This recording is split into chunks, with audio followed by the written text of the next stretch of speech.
আসসালামু আলাইকুম বন্ধুরা, আপনারা সবাই কেমন আছেন? আশা করি ভালোই আছেন। আমাদের মোবাইল চয়েস করা হয়ে গেছে। আমরা ওপো রেনো 10 প্রো ম্যাক্স নিছি। টাকা পরিশোধ করছি। আমরা টাকা পরিশোধ করার পরে আমরা চলে যাব এখান থেকে।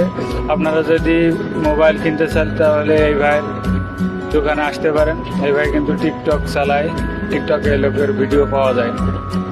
আর এই জায়গায় আইফোন, স্যামসনি, রিউজ ফোন পাওয়া যায়, নতুন ফোনও পাওয়া যায়। আপনারা যে ফোন নিতে চাবেন সেই ফোন নিতে পারেন। এখানে এসে আপনারা ফোন কিনতে পারেন। এটা সিনার ভিতরে। মার্কেটের নাম আছে একনসিভ। আমাদের টাকা পরিশোধ করা হয়ে গেছে। এখন আমরা টাকা রসিদটা নিয়েই চলে যাব।